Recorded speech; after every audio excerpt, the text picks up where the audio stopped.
de Stephen King. Eso. Capítulo 2. Después del festival. 1984. Si Adrian llevaba puesto ese sombrero, diría más tarde su sollozante amigo a la policía, era porque lo había ganado en una caseta de tiro al blanco en la feria de Basie Park, solo 6 días antes de su muerte. Estaba orgulloso de él. Lo llevaba puesto porque él amaba a este pueblucho de mierda, aulló Don Haggerty, el amigo, a los policías. Bueno, no hay por qué decir palabrotas, indicó a Haggerty el oficial Harold Gardner. Harold Gardner era uno de los 4 hijos varones de Dave Gardner. El día en que su padre había descubierto el cuerpo mutilado y sin vida de George Denbrough, Harold Gardner tenía 5 años. En la actualidad, casi 27 años después, andaba por los 32 y se estaba quedando calvo. Harold Gardner aceptaba como reales el dolor y el luto de Don Haggerty, pero al mismo tiempo le resultaba imposible tomarlos en serio. Ese hombre, si hombre podía llamársele, tenía los ojos pintados y llevaba unos pantalones de satén tan ajustados que casi se le notaban las arrugas de la polla. Con luto o sin él, con dolor o sin dolor, era, después de todo, un simple marica, igual que su amigo, el difunto Adrian Mellon. Empecemos otra vez, dijo Jeffrey Reeves, el compañero de Harold. Vosotros salisteis del Falcon y caminasteis hacia el canal. ¿Qué pasó entonces? ¿Cuántas veces tengo que repetirlo, pedazo de idiotas? Haggerty seguía gritando. Lo mataron. Lo empujaron al canal. Para ellos, solo ha sido otra aventura en Macholandia. Don Haggerty se echó a llorar. Una vez más, repitió Reeves pacientemente. Salisteis del Falcon. ¿Y entonces? En un cuarto de interrogatorios, en el mismo vestíbulo, 2 policías de Derry hablaban con Steve Dubai, de 17 años. En el departamento de pruebas, primer piso, otros 2 interrogaban a John Webby Garton, de 18. Y en el despacho del jefe de policía, quinto piso, el jefe Andrew Rademacher y el ayudante del fiscal de distrito, Tom Butilier, interrogaban a Christopher Unwin, de 15 años. Unwin, vestido con pantalones vaqueros desteñidos, una remera grasienta y pesadas botas militares, estaba sollozando. Rademacher y Butilier se habían hecho cargo de él porque lo consideraban, bastante acertadamente, como el eslabón más débil de la cadena. Empecemos otra vez, dijo Butilier en ese despacho, en el preciso momento en que Jeffrey Reeves decía lo mismo 2 pisos más abajo. No queríamos matarlo, balbuceó Unwin. Fue por el sombrero. No podíamos creer que aún lo llevase después. Ya me entiende. Después de lo que Webby le dijo la primera vez. Y creo que quisimos asustarlo. Por lo que dijo, interpuso el jefe Rademacher. Sí, a John Garton, en la tarde del día 17. Sí, a Webby. Unwin volvió a romper en sollozos. Pero cuando lo vimos en dificultades, tratamos de salvarlo. Al menos yo y Stevie Dubai. No queríamos matarlo. Vamos, Chris, no nos tomes el pelo, dijo Butler. Arrojasteis al canal a ese mariquita. Sí, pero... Y vinieron los tres aquí para aclarar las cosas. El jefe Rademacher y yo os estamos agradecidos. ¿Verdad, Andy? Claro. Hay que ser muy hombre para reconocer lo que se ha hecho, Chris. Entonces no lo pringues mintiéndonos ahora. Tuvisteis la intención de arrojarlo en cuanto lo visteis salir del Falcon con su amiguito, ¿no? ¡No!, protestó Chris Unwin con vehemencia. Butler sacó un paquete de Marlboro del bolsillo de su camisa y se puso uno en la boca y luego le ofreció el paquete a Unwin. ¿Un cigarrillo? Unwin tomó uno. Butler tuvo que perseguir la punta con la cerilla para encendérselo por el modo en que el muchacho le temblaba la boca. Pero sí cuando vieron que llevaba puesto el sombrero, ¿no?, preguntó Rademacher. Unwin aspiró el humo profundamente, bajando la cabeza de tal modo que el pelo grasiento le cayó sobre los ojos y expelió el humo por la nariz cubierta de puntos negros. Sí, reconoció, en voz tan baja que casi no se le oyó. Butler se inclinó hacia adelante con un destello de sus ojos marrones. Aunque su cara era la de un ave de rapiña, su voz sonó amable. ¿Qué has dicho, Chris? Dije que sí, me parece. Queríamos arrojarlo al canal, pero no matarlo. Levantó la mirada hacia ellos con expresión angustiada, incapaz de comprender los extraordinarios cambios que se habían producido en su vida desde que saliera de su casa para participar en la última noche del Festival del Canal organizado por Derry, con dos amigos, a las 7:30 de la noche. «Matarlo no», repitió. «Y ese tío que estaba bajo el puente, todavía no sé quién era». «¿De qué tío nos hablas?», preguntó Rademacher sin mayor interés. Ya habían oído esa parte y ninguno de los dos la creía. Tarde o temprano los acusados de asesinato sacaban a relucir, casi siempre, a ese misterioso tío. Butler había llegado a darle un nombre al asunto. Lo llamaba Síndrome del Manco, por el personaje de El Fugitivo, aquella vieja serie de televisión. «El tipo vestido de payaso», dijo Chris Unwin estremeciéndome. «El tío de los globos». El Festival del Canal, que se desarrolló entre el 15 y el 21 de julio, había sido un gran éxito, según decían casi todos los habitantes de Derry. Algo muy bueno para la moral, la imagen de la ciudad y el bolsillo.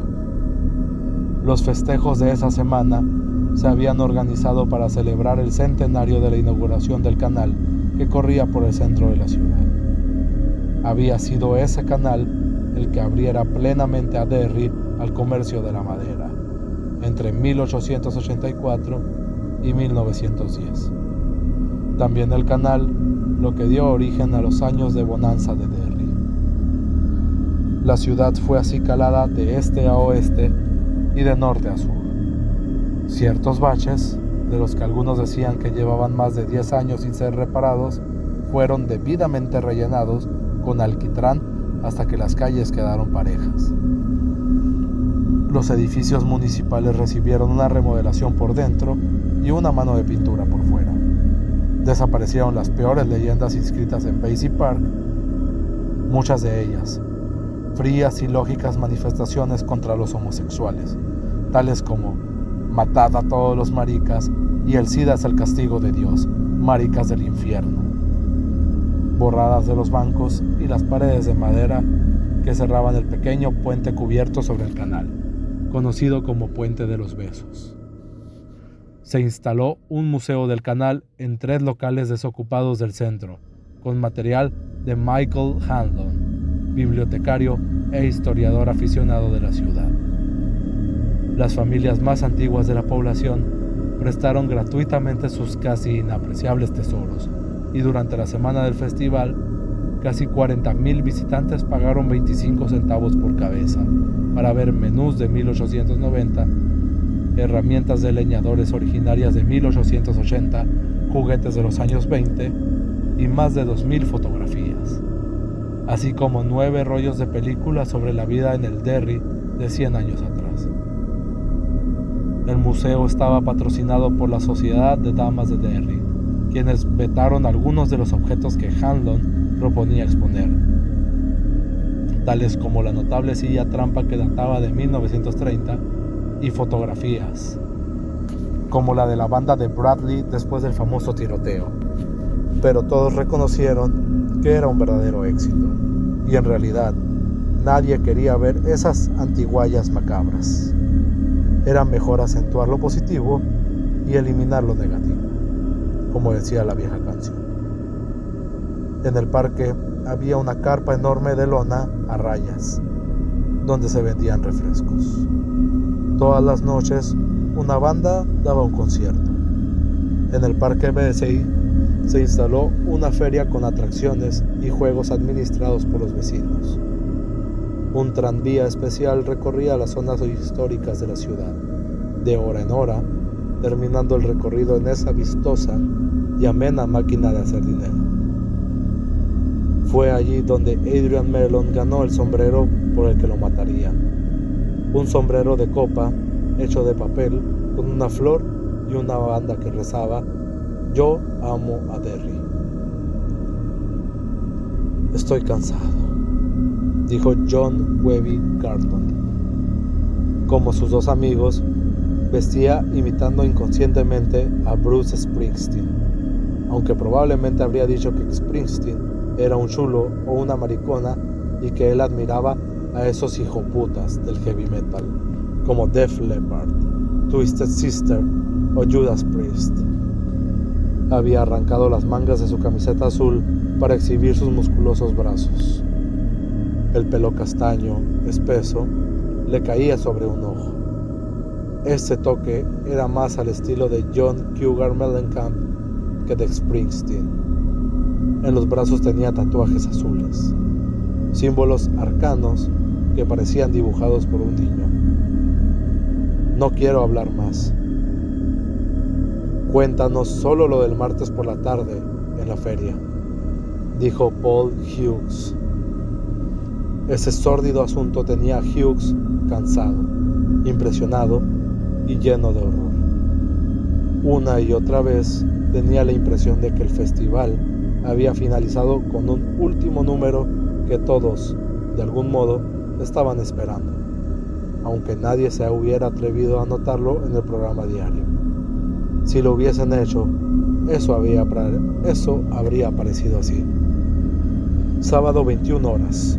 Último concierto de la banda de la escuela secundaria de Derry y los melómanos de la barbería.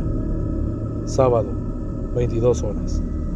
Gigantesco espectáculo de fuegos artificiales. Sábado, 22:35 horas. Sacrificio ritual de Adrian Mellon, cerrando oficialmente el Festival del Canal. A la mierda con la feria, replicó Webby. Solo lo que tú le dijiste a Mellon y lo que él te dijo a ti. Santo Dios. Webby puso los ojos en blanco. Vamos, flaco, insistió el compañero de Hughes. Webby Garton puso los ojos en blanco y volvió a empezar. Garton vio a Mellon y a Haggerty contoneándose cogidos de la cintura y soltando risitas como un par de chicas. Al principio pensó que, en verdad, eran 2 chicas. Luego reconoció a Mellon, pues ya se lo habían señalado antes. Y en ese momento vio que Mellon se volvía hacia Haggerty y que los dos se besaban por un instante. Voy a vomitar, macho, exclamó Webby asqueado. Con él iban Chris Unwin y Steve Dubai. Cuando Webby señaló a Mellon, Steve Dubai creyó reconocer al otro marica. Se llamaba Don no sé cuántos, dijo. Había recogido en su coche a un chico de la secundaria solo para tratar de manosearlo. Mellon y Haggerty volvieron a caminar hacia los tres muchachos, alejándose del tiro al blanco rumbo a la salida de la feria. Webby Garton diría más tarde a los oficiales Hughes y Conley que se había sentido herido en su orgullo cívico al ver que un marica de mierda llevaba un sombrero con la leyenda "Yo amo Derry". Era una ridiculez ese sombrero de copa con su gran flor meneándose en todas direcciones. Y esa ridiculez, al parecer, hirió aún más el orgullo cívico de Webby. Cuando pasaron Mellon y Haggerty, siempre abrazados por la cintura, Webby gritó: «Tendría que hacerte tragar ese sombrero, marica asqueroso». Mellon se volvió hacia Garton y respondió parpadeando con coquetería: «Si quieres comer, tesoro, puedo conseguirte algo mucho más sabroso que mi sombrero».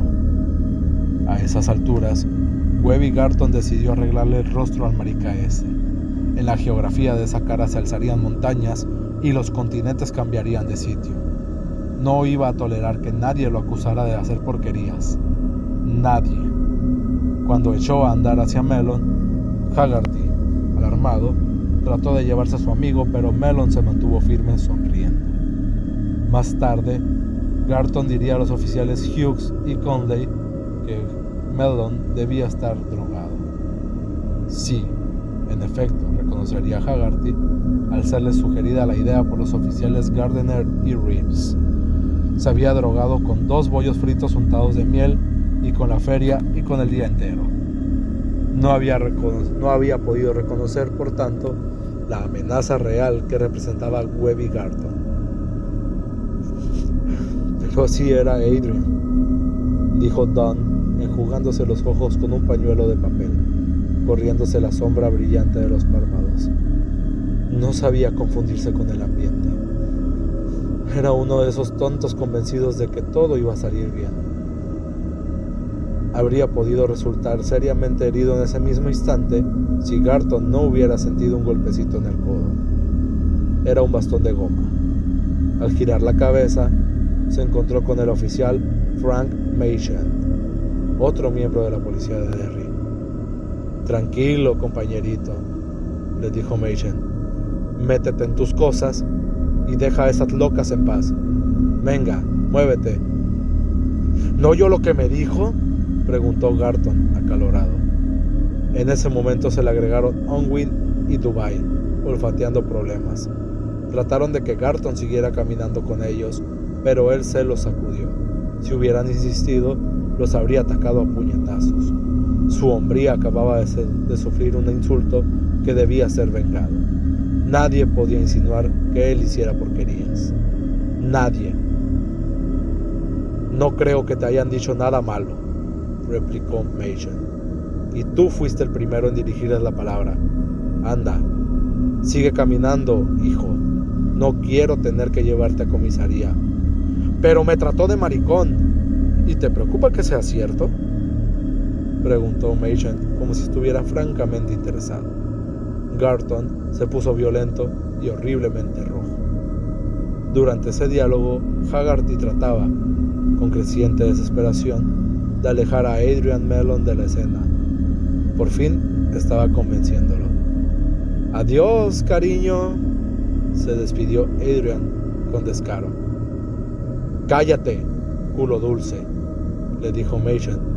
«Vete de aquí». Garton trató de precipitarse contra Mellon, pero el oficial lo sujetó. «Podría detenerte, amigo», le dijo, «y no sería mala idea si sigues portándote así». «La próxima vez me las vas a pagar», aulló Garton tras la pareja que se marchaba, haciendo girar muchas cabezas en su dirección. «Y si te veo con ese sombrero, te voy a matar. En esta ciudad no necesitamos maricas como tú». Mellon, sin volverse, agitó los dedos de la mano izquierda. Tenía las uñas pintadas de rojo cereza, y se alejó contoneándose provocativamente. Garton volvió a lanzarse de cabeza. «Una palabra o un movimiento más y te arresto», advirtió Machen. «Te hablo en serio, hijo». «Vamos, Webby», dijo Chris Unwin intranquilo. «Ablándate».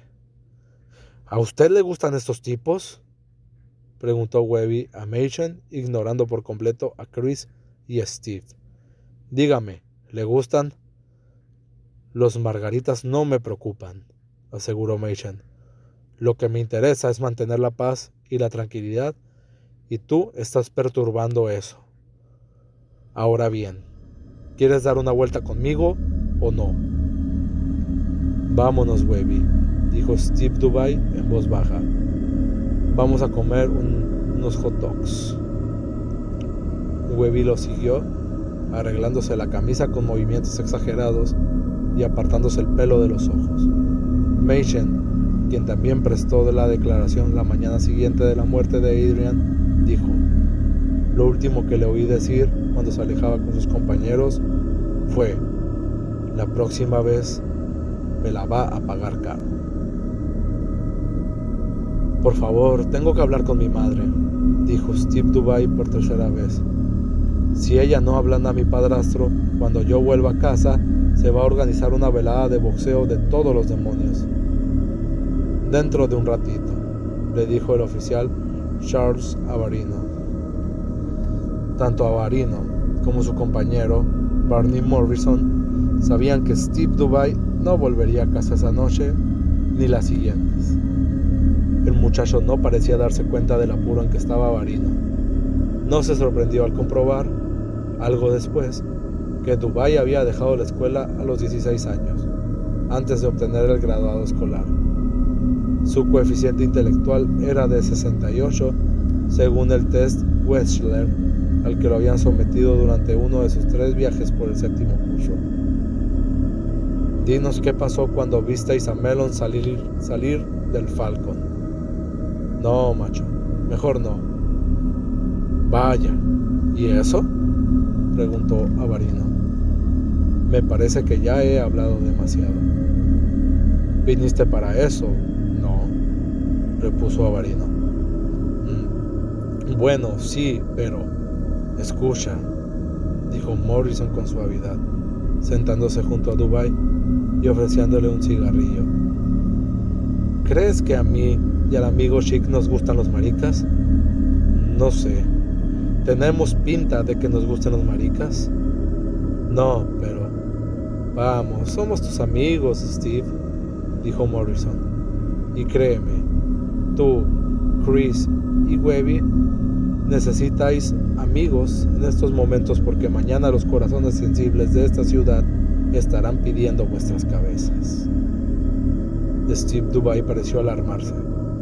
Avarino, que casi podía leer la confusa mente de ese porrero, sospechó que estaba pensando otra vez en su padrastro.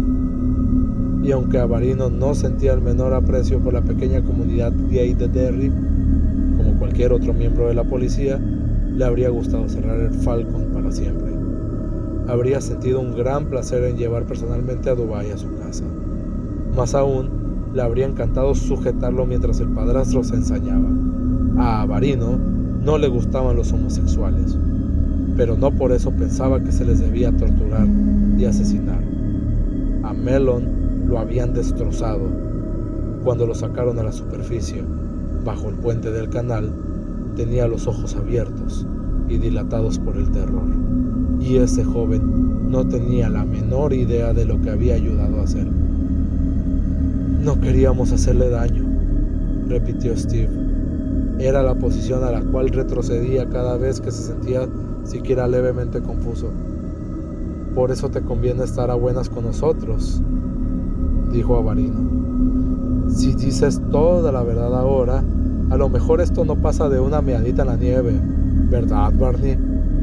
«Muy cierto», concordó Morrison. «¿Y bien? ¿Qué me dices?», insistió Avarino. «Bueno...». Y Steve, lentamente, empezó empezó a hablar. Cuando Elmer Curti inauguró el Falcon en 1973, pensaba que su clientela estaría compuesta principalmente por los pasajeros del autobús. La terminal vecina recibía a 3 líneas diferentes. Pero lo que no se le ocurrió fue que muchos de los pasajeros eran mujeres o familias remolcando niños pequeños. Entre los otros, muchos llevaban sus propias botellas y no bajaban nunca del autobús. Quienes lo hacían eran, habitualmente, soldados o marineros que solo querían 1 o 2 vasos de cerveza. Después de todo, nadie suele emborracharse en una parada de 10 minutos. Curti empezó a descubrir alguna de esas grandes verdades hacia 1977. Pero por entonces ya era demasiado tarde. Estaba endeudado hasta las cejas y no podía salir del saldo en rojo. Se le ocurrió incendiar el negocio para cobrar el seguro, pero probablemente lo atraparían, a menos que contratara a un profesional para que le prendiera fuego, y no tenía ni idea de dónde podría contratarse un incendiario profesional. En febrero de ese año, decidió esperar hasta el 4 de julio. Si por entonces las cosas no pintaban mejor, iría a la estación vecina para coger un autobús y ver qué se podía hacer en Florida. Pero en los 5 meses siguientes llegó una asombrosa y tranquila prosperidad al bar, que estaba pintado en negro y oro, con decoración de pájaros embalsamados. El hermano de Elmer Curti había sido un aficionado a la taxidermia, especializado en aves, y él había heredado sus cosas después de su muerte.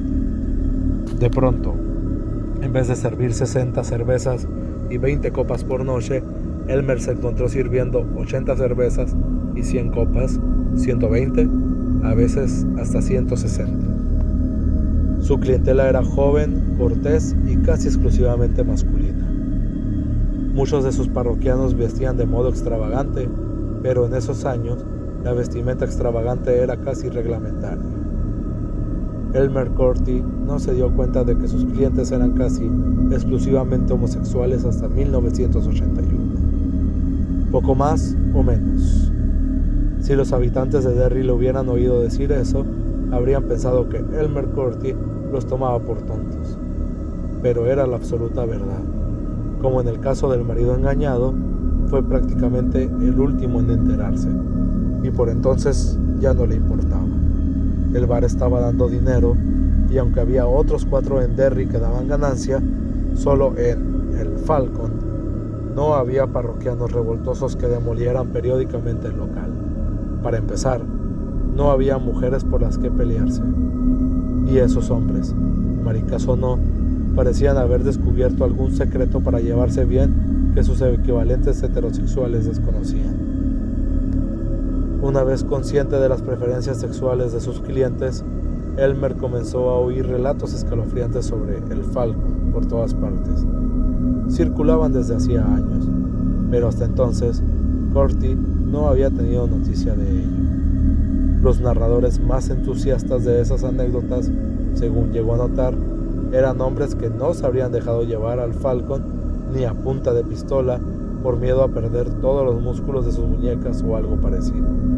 Sin embargo, parecían sumamente enterados. Según esos relatos, en una noche cualquiera se veía allí a hombres que bailaban abrazados, frotándose las pollas allí mismo, en la pista de baile, a hombres que se besaban en la boca, sentados a la barra, a hombres que hacían porquerías en los aseos. Supuestamente, en la trastienda se podía pasar un rato en la Torre del Poder. Allí había un tipo grandote, con uniforme nazi, que tenía el brazo engrasado casi hasta el hombro y que se ocupaba de uno con mucho gusto. En realidad ninguna de esas cosas era cierta. Si alguien iba allí para aplacar la sed con una cerveza o una copa, no veía nada fuera de lo común. Había muchos hombres, eso sí, pero lo mismo pasaba en miles de bares de obreros de todo el país. La clientela podía ser gay, pero gay no quiere decir estúpido. Si querían hacer algunas locuras, iban a Portland. Y si querían hacer locuras gordas, como en las películas, iban a Nueva York o a Boston. Derry era una ciudad pequeña y provinciana, Su pequeña comunidad homosexual conocía bien la sombra bajo la cual existía. Don Haggerty llevaba 2 o 3 años concurriendo al Falcon, cuando aquella noche de marzo de 1984 apareció por primera vez con Adrian Mellon. Hasta entonces había sido de los que gustan variar. Rara vez se presentaba con el mismo acompañante más de 5 o 6 veces. Pero hacia finales de abril, hasta el propio Elmer Corti, a quien le importaban muy poco esas cosas, notó que Haggerty y Mellon se estaban tomando la relación en serio. Haggerty trabajaba como dibujante para una empresa de ingenieros en Bangor. Adrian Mellon era escritor independiente. Publicaba cuando y donde podía, en revistas de compañías aéreas, en publicaciones íntimas, en diarios provincianos, suplementos dominicales o revistas de sexo. Estaba escribiendo una novela, pero tal vez no era algo serio, porque llevaba trabajando desde su tercer año de universidad, hacía ya 12 años. Había ido a Derry para escribir un artículo sobre el canal por comisión del New England Byways, una lustrosa publicación quincenal que aparecía en Concord. Adrian Mellon había aceptado el encargo porque así podía sacarle al Byways dinero para 3 semanas de gastos, incluyendo una bonita habitación en el Derry Townhouse, y reunir todo el material necesario en 5 días, como mucho. Dedicaría las otras 2 semanas a reunir material suficiente para 3 o 4 artículos regionales más. Pero en ese periodo de 3 semanas conoció a Haggerty y en vez de volver a Portland al terminar sus 3 semanas, buscó un pequeño apartamento en una calle discreta. Solo vivió allí 6 semanas antes de irse a vivir con Don Haggerty. Ese verano, según dijo Haggerty a Harold Gardner y a Jeff Reeves, fue para Adrian el mes más feliz de su vida. Habría debido saberlo, dijo. Habría de saber que, si Dios tiende una alfombra a los tíos como él, es solo para arrancársela debajo de los pies. La única sombra, dijo, era el extravagante fanatismo con que Adrian se había apegado a Derry. Tenía una camiseta con leyenda Maine es bonito, Derry genial, y una chaqueta del equipo Los Tigres de Derry, del instituto local, y el sombrero, por supuesto. Haggerty aseguraba que esa atmósfera le resultaba vital y vigorizantemente creativa. Tal vez había algo de cierto en eso, pues Adrian había sacado la novela, que languidecía en un baúl por primera vez en casi un año. ¿Entonces era cierto que estaba trabajando en ella?, preguntó Gardner a Haggerty. En realidad no le importaba, pero quería mantenerlo hablando. Sí, sacaba página tras página. Decía que tal vez fuera una novela horrible, pero al menos no sería horrible y además inconclusa.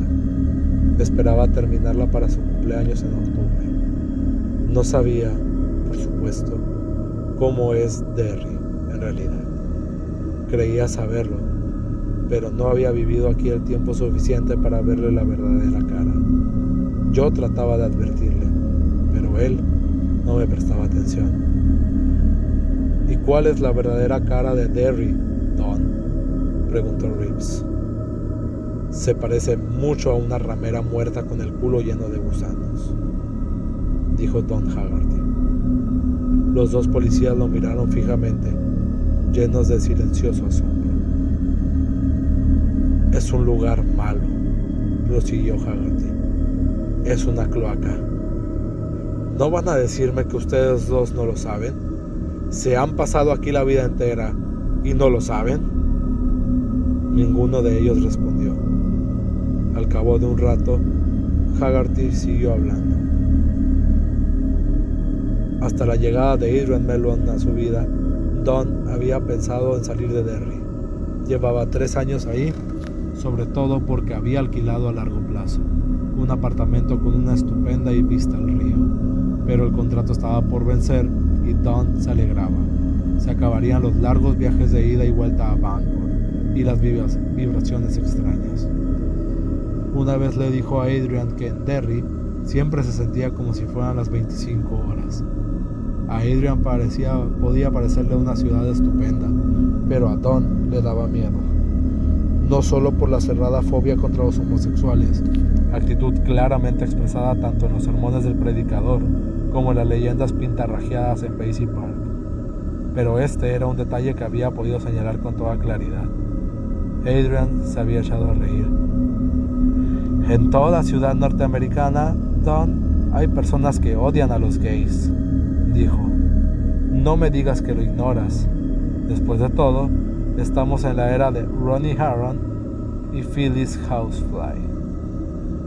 Acompáñame a Paisley Park, respondió Don, al ver que Adrian hablaba en serio, convencido de que Derry era como cualquier otra ciudad del país. Quiero mostrarte algo, mi amor. Fueron en el coche a Paisley Park. Eso había sido en los últimos días de la primavera, más o menos un mes antes de que asesinaran a Adrian, dijo Haggerty a los policías. Llevó a su amigo hasta las sombras oscuras y de un olor vagamente desagradable del puente de los besos. Señaló una de las pintadas. Adrian tuvo que encender una cerilla y arrimarse para poder leerla. Enséñame la polla, marica, y te la cortaré. Sé lo que piensa la gente de los homosexuales, dijo Don en voz baja. En Dayton, cuando era adolescente, me dieron una paliza en una parada de camioneros. En Portland, unos tipos prendieron fuego a mis zapatos. Ante una cafetería, mientras un policía gordo y culón se reía sentado en el coche patrulla. He visto muchas cosas, pero nunca algo como esto. Mira aquí, fíjate. Otro fósforo puso al descubierto.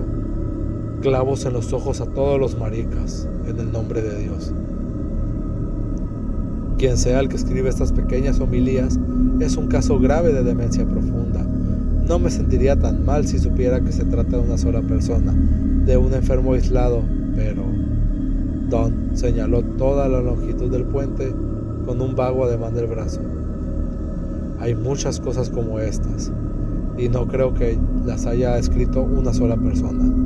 Por eso quiero marcharme de Derry, Adri. Hay demasiados lugares y demasiada gente aquí que parecen afectados de demencia profunda. Bueno, espera que termine mi novela. ¿Quieres? Por favor. Hasta octubre, nada más. Te lo prometo. Aquí el aire es mejor. No sabía que el peligro estaba en el agua, diría después Don Haggerty amargamente a los policías. Tom Butler y el jefe Ray Major se inclinaron hacia adelante y aguzaron el oído. Chris Unwin, sentado con la cabeza agacha, hablaba monótonamente con la cabeza con el suelo. Esa era la parte que les interesaba oír, la parte que enviaría a la cárcel a 2 de esos salvajes, cuando menos. La feria era una porquería, dijo Unwin. Ya estaban cerrando todas las atracciones, la montaña rusa, la batidora. En los coches locos habían puesto el cartel de cerrado. Los únicos abiertos eran los juegos para niños. Así que seguimos caminando hasta que Webby vio el tiro al blanco y pagó 50 centavos, y entonces vio un sombrero como el del marica y trató de tirar ese, pero fallaba, y cada vez que fallaba se ponía peor, ¿sabe? Y Steve es el que se pasa diciendo, tranquilo, ¿y por qué coño no te tranquilizas? ¿Sabe? Pero esa noche estaba que se le comía las paredes, porque tomó esa píldora, ¿sabe? No sé qué píldora, una roja, a lo mejor hasta legal, pero la tenía tomada con Webby. Yo pensé que Webby le iba a pegar, ¿sabe? Y le decía, no sirves ni para ganar ese sombrero de marica. Tienes que estar reventado para no ganar ni ese sombrero de marica. Al final, la señora le dio un premio. Aunque no había acertado, creo que para perdernos de vista. No sé, a lo mejor no, pero creo que sí. Era una de esas cosas que hacen ruido, ¿sabe? Uno sopla y eso se infla y se desenrolla, y hace un ruido como de pedo, ¿sabe? Yo tenía uno que me regalaron por Navidad o por Reyes, o algo así, y me gustaba mucho, pero lo perdí. O a lo mejor alguien me lo birló en esa mierda de escuela, ¿sabe? Bueno, Cuando la feria estaba por cerrar, ya salíamos y Steve seguía con el rollo de que Webby no podía ni ganar ese sombrero de marica, ¿sabe? Y Webby no decía nada, y me di cuenta de que era mala señal, pero no sabía qué hacer, ¿sabe? Quería cambiar de conversación, pero no se me ocurría nada, ¿sabe? Así que cuando fuimos al aparcamiento, Steve dice: ¿a dónde queréis ir? ¿A casa? Y Webby dijo: vamos a pasar primero por el Falcon, a ver si ese marica está por ahí. Butler y Rademacher intercambiaron una mirada. Butler levantó un solo dedo y se dio unos golpecitos en la mejilla. Aunque aquel tonto de las botas con flecos no lo sabía, estaba hablando de asesinato en primer grado. Y yo de que no, que tengo que ir a casa, y Webby que si me da miedo pasar por el bar de los maricas. Entonces le digo: no, ¿qué coño? Y Steve, que todavía está con esa píldora, dice: vamos a hacer puré de marica. Vamos a hacer puré de marica. Vamos a... Las cosas se combinaron de manera tal que todo salió mal para todo el mundo. Adrian Mellon y Don Haggerty salieron del Falcon después de tomar un par de cervezas. Pasaron junto a la terminal de autobuses y se cogieron de la mano. Ninguno de los dos reparó en lo que hacía. Era simplemente una costumbre. Por entonces eran las 10:30. Llegaron a la esquina y giraron a la izquierda. El puente de los Besos distaba 700 u 800 metros de allí, río arriba. Ellos pensaban cruzar por el puente de Main Street, mucho menos pintoresco. El Kentucky estaba abajo, como todos los veranos. No había más de 1,20 metros de agua deslizándose, inquieta, por entre las columnas de cemento. Cuando el Duster se les adelantó, Steve Dubay los había visto salir del Falcon. Estaban en el borde del vado. ¡Crúzate! ¡Crúzate!, aulló Webby Garton. Los dos hombres acababan de pasar bajo una lámpara y él vio que iban de la mano. Eso lo enfureció, pero no tanto como ese sombrero. La gran flor de papel se meneaba locamente a un lado y a otro. ¡Crúzate, maldición! Y Steve obedeció. Chris Unwin negaría su participación activa en lo que siguió, pero Don Haggerty contaba otra cosa. Según dijo, Garton había bajado del automóvil casi antes de que éste se detuviera. Los otros dos lo siguieron de inmediato. Esa noche, Adrian no trató de mostrarse descarado ni falsamente coqueto. Se daba cuenta de que estaban metidos en un lío. «Dame ese sombrero», dijo Garton. «¿No me has oído, marica? Si te lo doy, ¿nos dejarás en paz?» Adrian jadeaba de miedo, casi llorando. Paseaba la mirada entre Unwin, Dubay y Garton aterrorizado. «¡Tú dame esa mierda!» Adrian se lo entregó. Garton sacó una navaja del bolsillo y lo cortó en dos. Después de frotarse los trozos contra el fondillo de los vaqueros, los dejó caer a sus pies y los pisoteó. Don Haggerty retrocedió un poco, mientras los muchachos dividían su atención entre Adrian y el sombrero. Dijo que estaban tratando de divisar un policía. «Ahora nos dejas comenzó Adrian. Fue entonces cuando Garton lo golpeó en la cara, arrojándole contra la barandilla del puente que le llegaba a la cintura.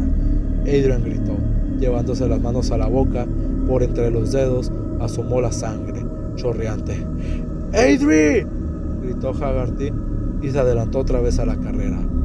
Dubay le puso una zancadilla. Garton le asestó una patada en el estómago, arrojándolo a la carretera. Pasó un automóvil. Haggerty se incorporó sobre las rodillas y lo llamó con un grito pidiendo ayuda. No aminoró la marcha. Según dijo a Gardner y a Reeves, el conductor ni siquiera giró la cabeza. «¡Cállate, marica!», dijo Dubay y le dio otra patada en la cara. Haggerty cayó de lado contra la alcantarilla, semi-inconsciente. Pocos instantes después, oyó una voz, la de Chris Unwin. Le decía que se fuera si no quería recibir lo mismo que su amigo. En su propia declaración, Unwin confirmó haber hecho esa advertencia. Haggerty oyó golpes sordos y gritos de su amante. Adrian parecía un conejo cogido en una trampa, dijo a la policía. Él se arrastró hacia la esquina, hacia las luces de la terminal de autobuses. Cuando estuvo a cierta distancia, se volvió a mirar. Adrian Mellon, que medía poco más de 1,60 m y podía pesar 60 kilos con abrigo pesado, pasaba de Garton a Dubai y de Dubai a Unwin. Era una especie de juego a 3 bandas. Su cuerpo flojo parecía un muñeco de trapo. Lo estaban moliendo puñetazos, desgarrándole las ropas. Mientras él miraba, dijo Garton, le golpeó en la entrepierna. Adrian tenía el pelo sobre la cara, de la boca le brotaba sangre, empapándole la camisa. Webby Garton llevaba 2 gruesos anillos en la mano derecha. Uno era de la secundaria de Derry. En el otro, que había hecho en la clase de taller, sobresalían las letras D y B. Eran las iniciales de Dead Box, un conjunto de heavy metal que él admiraba mucho. Los anillos habían partido el labio superior de Adrian, destrozándole 3 dientes a la altura de la encía. ¡Socorro!, chilló Haggerty. ¡Socorro! ¡Socorro! ¡Lo están matando! Los edificios de Main Street permanecían oscuros y secretos. Nadie acudió a ayudarlo, ni siquiera de la única isla de luz blanca que señalaba la terminal de autobuses. Haggerty no pudo entenderlo. Allí había gente. Él la había visto al pasar con Adrian. ¿Era posible que nadie acudiese en su ayuda? Nadie en absoluto. ¡Socorro! ¡Socorro! ¡Lo están matando! ¡Socorro! ¡Por el amor de Dios! ¡Socorro!, susurró una voz muy baja a la izquierda de Don Haggerty, y luego se oyó una risita. ¡Al agua!, chillaba Garton en ese momento, muerto de risa. Los 3 habían estado riendo mientras castigaban a Adrian. ¡Al agua con este marrano! ¡Por la borda! ¡Al agua! ¡Al agua! ¡Al agua!, cantó Dubai. ¡Socorro!, volvió a decir la vocecita. Y aunque sonaba grave, se repitió aquella risita aguda. Era como la voz de un niño que no puede contenerse. Haggerty bajó la vista y vio al payaso. Fue en ese punto cuando Gardner y Reeves comenzaron a restar crédito a cuanto Haggerty decía, pues el resto fue un delirio de lunático. Más tarde, sin embargo, Harold Gardner se encontró vacilando, al descubrir que el muchacho Unwin también había visto un payaso. Al menos eso decía. Tuvo sus dudas, su compañero no las tuvo. Al menos jamás las reconoció. El payaso, dijo Haggerty, parecía una mezcla de Ronald McDonald y Bozo, aquel viejo payaso de la tele. Al menos eso pensó en un principio. Eran los mechones de pelo color naranja los que le llevaban a esa comparación. Pero más tarde, al pensarlo mejor, se dijo que el payaso no se parecía a ninguno de aquellos dos. La sonrisa pintada sobre el maquillaje blanco no era color naranja, sino rojo, y sus ojos despedían un extraño brillo plateado. Lentes de contacto, quizá, pero una parte de él había pensado entonces, y seguía pensando, que tal vez aquellos ojos tenían, en verdad, el color de la plata. Llevaba un traje abolsado, con grandes botones color naranja. En las manos llevaba guantes de caricatura. «Si necesitas ayuda, Don», dijo el payaso, «puedes tomar un globo». Y le ofreció el manojo que tenía en una mano. «Flotan», dijo. «Aquí abajo todos flotamos. Muy pronto, tu amigo también flotará». «Con que ese payaso lo llamó por su nombre», dijo Reeves, con voz totalmente en calma. Miró a Harold Gardner por encima de la cabeza inclinada de Haggerty y guiñó un ojo. «Sí», confirmó Haggerty, sin levantar la vista. «Adelante, piensen lo que quieran». «Entonces lo arrojaste», dijo Butler, «al agua». «Yo no», replicó Unwin levantando la vista. Se apartó el pelo de los ojos con una mano y los miró fijamente con ansiedad. Cuando vi que lo decían en serio, traté de apartar a Steve a tirones. Temí que el marica se hiciese daño. Hasta el agua hay como 3 metros. Había 6,90 metros. Uno de los hombres de Rademacher ya había tomado la medida. Pero él estaba como loco. Los dos seguían gritando, ¡al agua! ¡Al agua! Y lo levantaron. Webby lo sostenía por los brazos y Steve por el culo. Y cuando Haggerty vio lo que intentaban hacer, corrió hacia ellos, gritando a todo pulmón, ¡no, no, no! Chris Unwin lo empujó hacia atrás. Haggerty cayó hecho un bulto, rechinando los dientes. ¿Quieres ir al agua tú también? Mejor sal corriendo, nene. Arrojaron a Adrian Mellon por el puente al agua. Haggerty oyó el chapuzón. ¡Larguémonos!, exclamó Steve Dubai. Él y Webby ya retrocedían hacia el automóvil. Chris Unwin se acercó a la barandilla para mirar. Vio primero a Haggerty, que bajaba resbalando, a manotazos, por el terraplén lleno de hierbas y sembrado de basura hacia el agua. Luego vio al payaso. El payaso estaba sacando a Adrian por el otro lado, con un brazo. En la otra mano sostenía los globos. Adrian gemía, empapado, sofocado. El payaso volvió la cabeza hacia Chris, con una amplia sonrisa.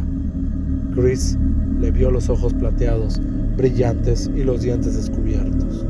Dientes grandes, dijo. Como los del león del circo, dijo. Es decir, así de grandes. Entonces, dijo, vio que el payaso tiró de uno de los brazos de Adrian Mellon hasta pasárselo por encima de los hombros. ¿Y entonces, Chris?, dijo Butler.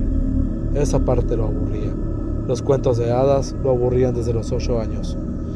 No sé, dijo Chris, porque en ese momento Steve me agarró y me empujó hacia el coche, pero creo que le mordió la axila. Volvió a levantar la vista ya inseguro. Creo que eso fue lo que hizo, morderle la axila. Como si quisiera comérselo, hombre. Como si quisiera comerle el corazón. No ocurrió así, dijo Haggerty, cuando le dieron a leer la declaración de Chris Unwin. El payaso no había arrastrado a Adrian hasta la ribera contraria. Al menos él no lo había visto, y podía asegurar que a esas alturas había sido algo más que un observador desinteresado. A esas alturas estaba fuera de sí. ¿Qué coño? El payaso, dijo, estaba de pie cerca de la ribera opuesta con el cuerpo chorreante de Adrian entre los brazos. El brazo derecho de Adrian asomaba tieso por detrás de la cabeza del payaso, y era cierto que la cara del payaso estaba contra la axila derecha de Adrian, pero no lo mordía, estaba sonriendo. Haggerty le vio mirar por debajo del brazo de su amigo, sonriendo. El payaso apretó los brazos de Adrian y Haggerty oyó un crujir de costillas. Adrian gritó, «¡Flota con nosotros, Don!», dijo el payaso, con su boca roja y sonriente. Y entonces señaló con una mano enguantada hacia debajo del puente. Contra la parte inferior del puente flotaban globos, no 10 ni 100, sino miles, rojos, azules, verdes, amarillos, y en cada uno se leía, impreso, «Amo a Derry». Bueno, parece que había muchos globos, dijo Reeves, dedicando otro griño a Harold Gardner. Ya sé lo que puede pensar, reiteró Haggerty con la misma voz pesada. ¿Y usted vio todos esos globos?, dijo Gardner. Don Haggerty levantó lentamente las manos hasta ponerlas frente a su cara. Los vi con tanta claridad como veo mis propios dedos en este momento. Miles de globos. Ni siquiera se podían ver los pilares del puente. Ondulaban un poco y parecían saltar.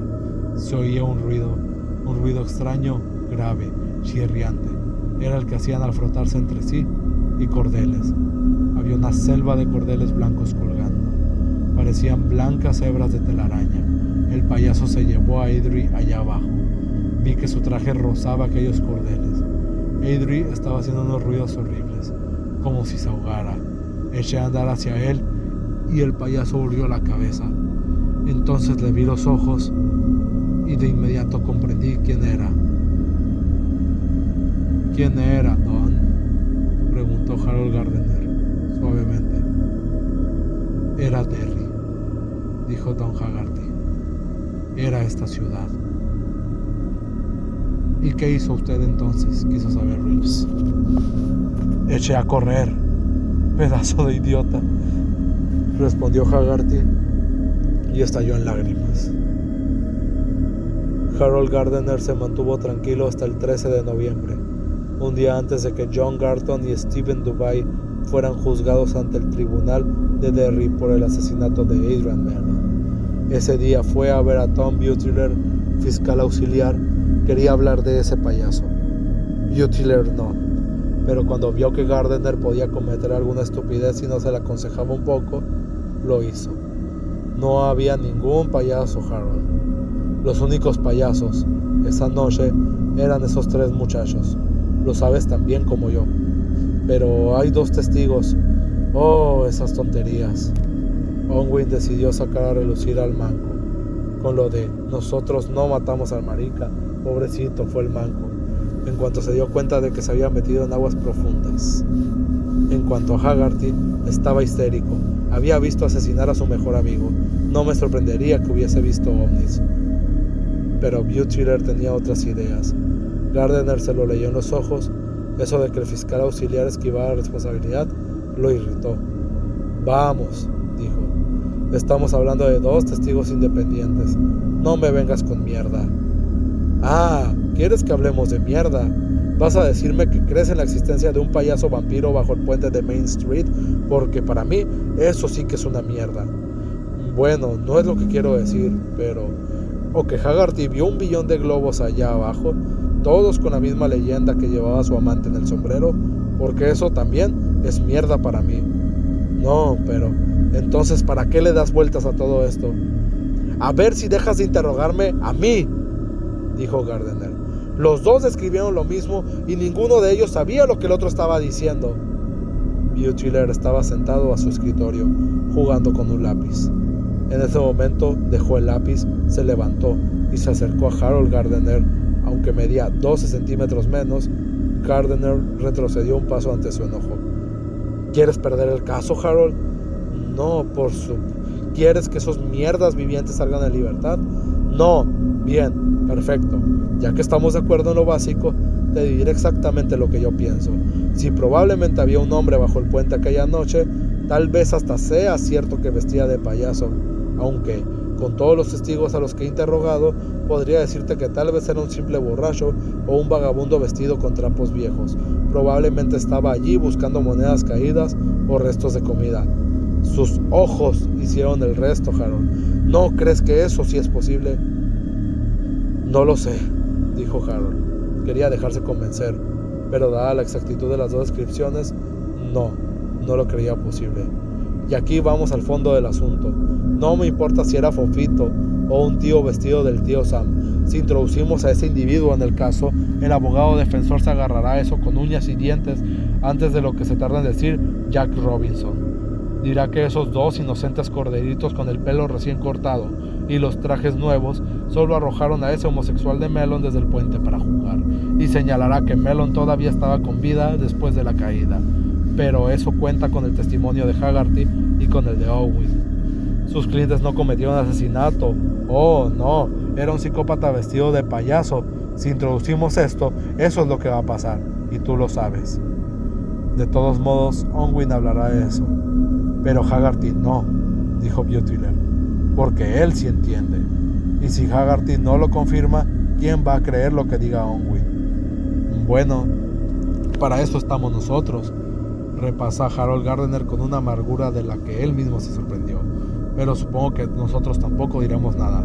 No la tomes conmigo, replicó Butler levantando las manos.